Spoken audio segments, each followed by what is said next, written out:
Sino ba nagsabi sa'yo na ikaw may-ari ng resort? The paper with my mom says so. May karapatan kayo para patakbuhin ang resort. Pero hindi ibig sabihin na kayo ang may-ari nito. Nag-experiment ako. And guess what? Nag-work ang plano ko. That old witch is finally ours.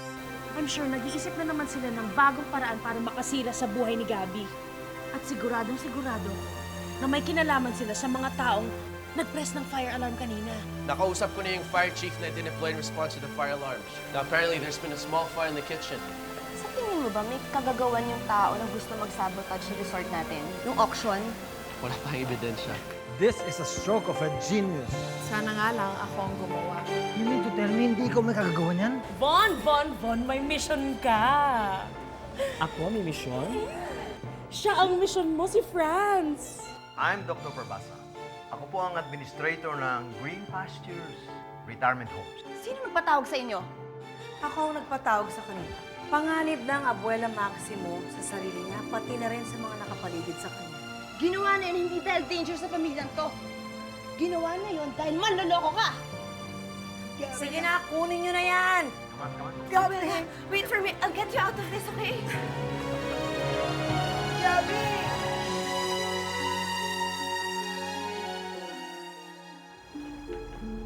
You can't get away from this, Tita. Gabby, you can hate me all you want. And I really don't care. As far as I'm concerned, niligtas ko lang ang pamilyang ito sa peligro.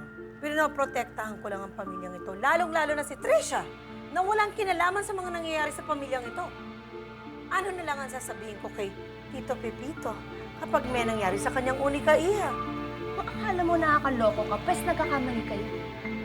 Pinakuha na si Abuela para hindi siya makatestify na niloloko na siya. You can't get away with this.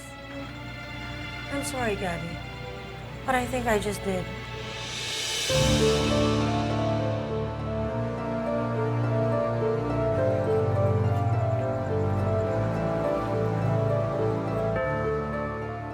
Sino?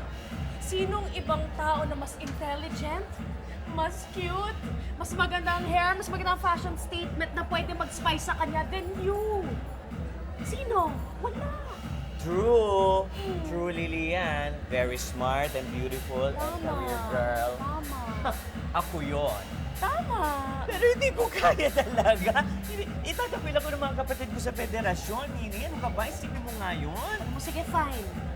Para next time, pag nagkaroon ng life crisis si Gabby, ang sasabihin mo is, Gabby, I'll help you sana, kaya lang, natatakot ako na baka matakwil ako ng Bading Federation of the Philippines.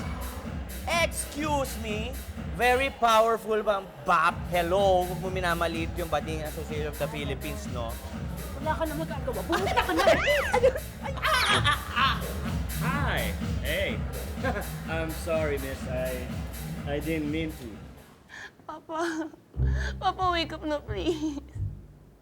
Sinisira na ng mag-ina yung pamilya natin. Pati yung negosyo natin, sinisira na nila. Papa. Pati si Abuela, pinakuha nila, pinapalabas nila that she's crazy. Papa, hindi ko na kaya. Wake up na please.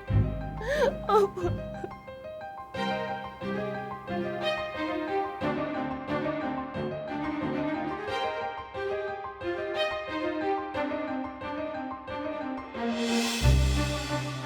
Ikaw yung friend ni Gabby. Parang ang sungit mo naman, miss. Talagang susingatan kita. Friend ka ni Gabby, no? That brat girl. Tss. Ang hirap kaya pakisamahan si Gabby, no? Kala mo kung sinong reyna sa resort. Mas magaling kaya si Munig sa kanya. Tss. Oh, really? Yeah. Because si Monique, I like her style, her dresses. Magaling siya eh. Magaling siya. Mas bagay siya mag-represent ng resort, you know what I mean? Yeah. I'm sure she's gonna be so flattered na pinuri mo ang fashion sense niya. Wait, do you really have to tell Monique everything? Di ba mas maganda kung magtago ka ng konting sekreto sa sarili mo, di ba? Why are you acting like this? Hindi ba bading ka? Moi? Me? Let me tell you a small secret. Atin lang to. Matagal na akong nagpapanggap na bading. Alam mo yun? Kahit si Gabby hindi alam. Why would you do that? Of course, to attract many girls, chicks. Straight ka talaga.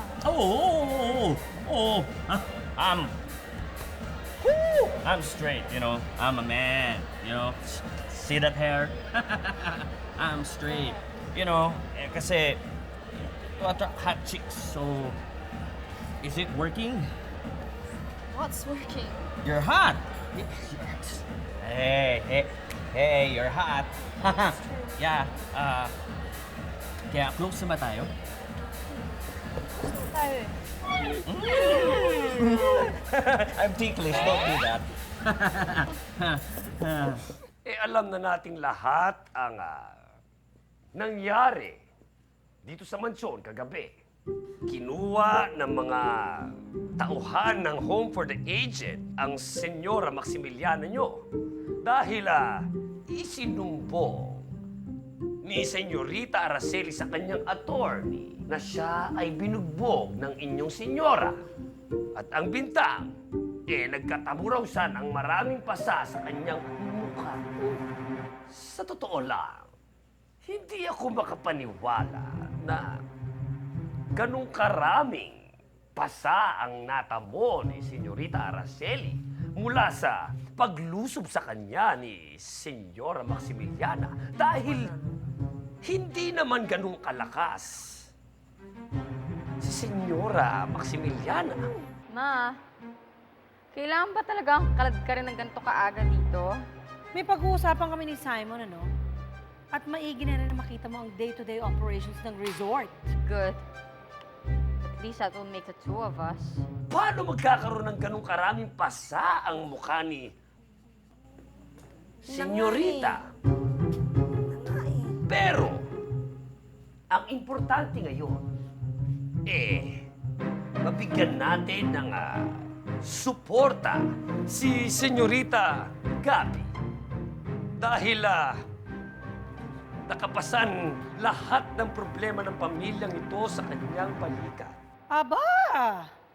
Tarayan ba ako? Hoy, tarayan mo lang lahat, wag lang ako. I'm your mother. Baka gusto mong ipasok kita uli sa matres ko. Ma? May hangover lang ba ako o binura mo yung makeup mo? Well, honey, you've had a lot of hangovers. But not this time. Talagang tinananggal ko ang makeup ko. Hala nga naman magmukha akong biktima ng domestic violence bago kami magkita ni Ahmed. Ma'am Gabby, paano na si Senyora Maxi? Isang malaking misunderstanding ang nangyari kagabi. Nakakauwi rin si Abuela as soon as possible. Rocky, pwede mo ba akong hatid sa hospital? Pupuntahan ko ng lola ko. Paano pag may nakakita sa'yo na taga-bahay? Paano yun? Bukod kay Gabby at sa chismosong driver niya, walang tiga-bahay na nagagawi sa lugar na to. And besides, palagi kong binabalik ang makeup ko bago ako umuwi.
Kamusta na ho kayo?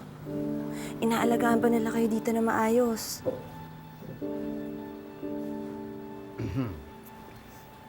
Doc, kamusta na ho yung lola ko?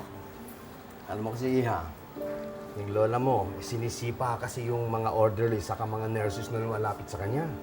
Kaya nilagay namin siya rito to restrain her. Tandaan mo na. Dami ka babae, ah. Hello, Ahmed. Hello, Araceli. How are you? Wonderful to see you. Hey, Monique, how are you? Hi, Tito. I'm sure nasabi ni Monique na I wanted to talk to you. Siguro nakalimutan niya, but I'm here. Oh. If you want to talk to me, I'm available. Oh, yes. Would you like to eat something first? No, I'm really on a diet. Wow. You know, a lady as beautiful and as sexy as you are, you can eat as much as you are. Oh, thank you, Ahmed. Thank you so much. But coffee na lang, dear. Estem. Ahmed. Trisha, bakit wala ka dun sa kusina? Namiss ko tuloy yung pangungulit mo sa akin. Oh, may problema ba? Bakit lahat ng hinahawakan ko nasisira? Tapos yung iba, nagigiba. Anong ibig mo sabihin? Mga magulang ko, hiwalay. Tapos yung huling boyfriend ko, Ano? Ano nangyari sa huli mong boyfriend? Kailan ho pwede lumabas ang lola ko? Kung mahinahon na si Senyora Maxi, pwede namin tanggalin ang restraint at baka pwede na siyang makalabas. Salamat po. Sige, iwan ko muna kayo. Thank you, Doc. Alam mo, would you like to have a seat? Let's have a seat. Lord, it's too early for this. Come on. Araceli, you know, I told you this before, but I'm going to say it again. Interesado ko na pumasok sa negosyo with you. Sana naman hindi lang yun ang gusto mong pasukin.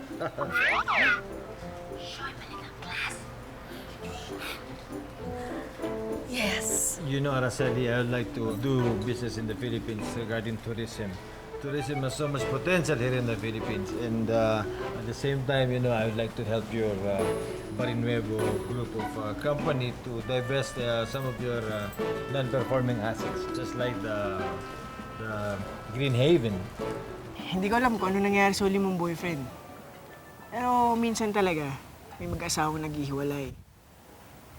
Pero ako, sinisigurado ko sa'yo, bilang bago mong kaibigan, hindi ako mag-iiba. Ha? Nakikita mo yan? Ha? Wala naman eh. Ako pa, aray! Diba? Pag-flex ka yan. Pakakap nga. Thank you, ha. May kita.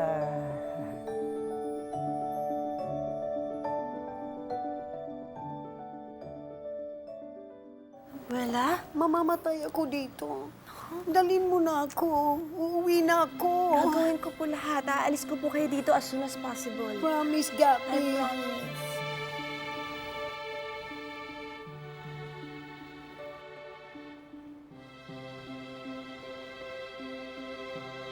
Lolo. Oo. Sa tingin ko, kailangan niyong pumunta dito. Kailangan kayo ni Senyora Maxi. Oh, really? Yes, Green Heaven. Yes, Green Haven. Oh, Haven, yes. Kasi nabasa ko, nakita ko na yung Green Haven na nalulugi, so I went there and took a look at it. I saw the resort is really run down. It needs rehabilitation and construction, and maybe if you'd like to sell it to me, I can buy it from you. Why not? We can talk about it. Hello. Anong ginagawa mo dito? Bakit? Wala bang nagluto ng almusal sa inyo? Why? Alam kong galit ka sa akin. Oo, galit ako sa'yo. Kaya mas maganda, doon ka na lang kay Maximiliana pumunta. I'm sure, mas masarap ang almusal na iyahain niya sa'yo. Ano ba? What? We need to talk about this first. Ano ba sa tingin mo, hindi ba nag-uusap kami? Sinabi niya na nga, non-performing asset. So wala nga naman pala tayong kinikita doon eh. Eh, ba't hindi na natin ibenta? Tsaka bakit naman hindi ako maniniwala sa diskarte nitong coppins na to? Wow, Mami! Yes, Ahmed. Yes, Araceli. Sorry. No problem. You just tell me how much you're going to sell Green Haven and I'll let my lawyers work on the documents. Oh, there will not be any problem. It's just that maybe it's a little bit expensive, like a few millions and a 5-course dinner. Oh, wonderful. Come on. Maybe we can talk about it now. Huh? Let's go. Monique, I will see you later. Huh? Okay. Yun ang dahilan kung bakit ako nagpunta rito. Ang kapal talaga ng mukha mo! Bakit hindi ka nalang kumuha ng kutsilyo at itarak mo sa dibdib ko? White, kailangan tayo ni Maxine. Tingnan mo. Mali yung make-up mo. Are you sure na ganyan yung pagkakalagay mo as yesterday? At sino namang pervert ang magbibilang ng mga sugat at pasa sa mukha ng tao? Can you pray tell me? Marunong ka pa sa akin. It was there yesterday. I know, but it's... Is it smaller? Sorry to keep you both waiting. Medyo napahaba kasi yung meeting ko with F&B. That's all right, Simon. Ganyan talaga mga taong very busy and very much in demand. Thank you. Well, what did you want to talk about, Miss Berenuevo? Maxie? Whitey! Maxie! Huwag mo naman, Maxie. Naman, nagapunta ka. George! Maxie? George! Maxie? Maupo ka, maupo. Buti naman nagkapunta ka, Bakit ka nandito? Anong ginagawa mo dito?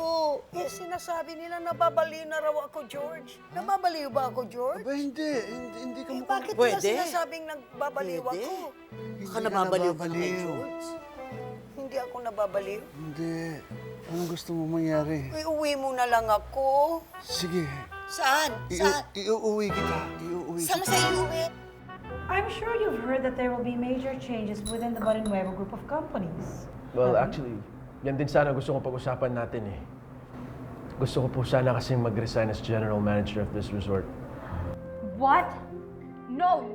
Mom, you can't resign, not now. Monique, mahirap na kasi magtrabaho dito eh. Tsaka magulo pa po yung relasyon namin ni Gabby ngayon. What relationship? Di ba split na kayo ni Gabby?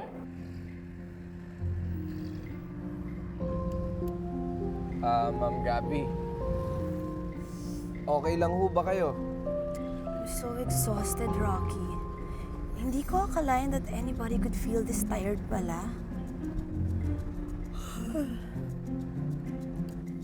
Monique, please, not now. Malay mo, magkaayos pa sila ni Gabby. Bigyan natin sila ng pagkakataon. Okay? Shush. Simon, think of it this way. Maybe your promotion will give you a chance to work things out with Gabby. Promotion? Yes. I intend to make you the Chief Financial Officer of the Berenuevo Group of Companies. And your first line of business would be to make sure na magiging smooth ang pagkakabenta ng Green Heaven. Mom, it's haven, not heaven, okay? Green Haven. Alam mo, ang tingin ko, okay ka dito. Maganda, presko, Tsaka marami kang friends. Ayoko dito eh. Ayun, magburda ka din, ayun, no? George, iuwi mo na ako. Oo, iuuwi kita. Iuuwi kita. Tayo na. Hindi, Tayo na. hindi, pag-usapan natin yun. Dito ka muna. Ganun munang Haven. So Haven it is. Na maging smooth ang pagbebenta ng Green Haven sa investment company ni Ahmed Al-Farouk. Teka, binenta ninyong Green Haven kay Ahmed? Miss Araceli, mahal ni Gabby yung resort na yun. And so what if she loves that resort? Yeah. It's not making any money. There's no income. What else can I do as the new administrator of my husband's estate? Isoy, alam mo lungkot na lungkot ako. Pero mo yung mga taong yung kinuha si Senyora Maxi, wala man lang kami nagawa. Oh, ba't umiiyak ka? Hindi mo naman sila kaano-ano. Kahit na, ano ka ba? Ilang taon na ako naninilbihan dito. Miss Barrenuevo, I respect whatever decision you want to make. Pero ayokong ma-involve or be a part of that decision-making process. So I'd still like to insist on resigning, please. Ako ang masusunod dahil ako ang nagpapatakbo ng kumpanya nito. Susundin mo lahat ng utos ko. Unless gusto mong sabihin ko kay Gabby ang mga bagay na hindi niya alam tungkol sa'yo. Mga bagay na hindi ka nais-nais. Kauring, ikaw na rin ang nagsabi na parang may lason ng hangin dito. Aba, baka kailangan umalis ka na bago ka pa malason. Hindi ko sila kayang iiwan. Alam mo naman, sila na lang nga yung pamilya ko. Alam mo, baka panahon na para magbuo ka ng sarili mong pamilya. Bago pa mahuli ang lahat. Kauring, gusto mo magtanan tayo? Hello, Simon? Hello, Gabby. Listen, I hate to bother you, pero kailangan mo talagang pumunta dito sa resort habang nandito pa yung madrasta mo. Yeah, how soon can you get here? Siguro in an hour. Bakit? Ano nangyari? She what? Ha? O sige, pupunta na kami dyan. Okay. Rocky, doon tayo sa resort. Bilisan mo. Sige po, ma'am.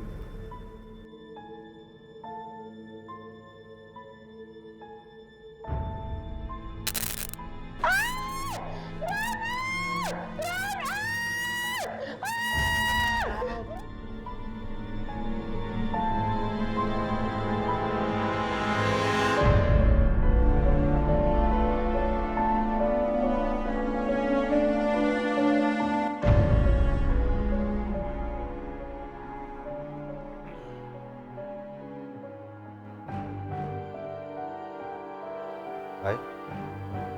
Brown up? We had a very, very busy day today. I know, Ma. Busy day. Busy doing what? Busy sa pagsira ng kumpanya na tinayo ni Papa at ni Abuela? Gabby, ako ang bagong executor ng estate ng papa mo. I demand your respect. Respect? Makakuha niya lang ang respeto ko, oras at tigilan niyo yung mga kalokohan na ginagawa niyo sa kumpanya para dyan sa mahuhunin niyo. You can't do this to me. Punong-puno na ako sa'yo, ha? As of now, right this very minute, I am firing you as the Chief Executive Officer of this resort. You can't fire me! Monique is taking your place. Hindi ko kailangan ng impertinente at arroganteng tao sa team ko. Oh, yes, I can. I'm doing a major makeover of this company. Kung makeover lang ang gusto niyo, pues, ito may yung makeover. Oh my gosh!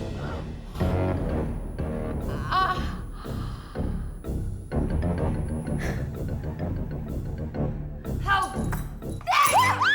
Ha? Oh my gosh!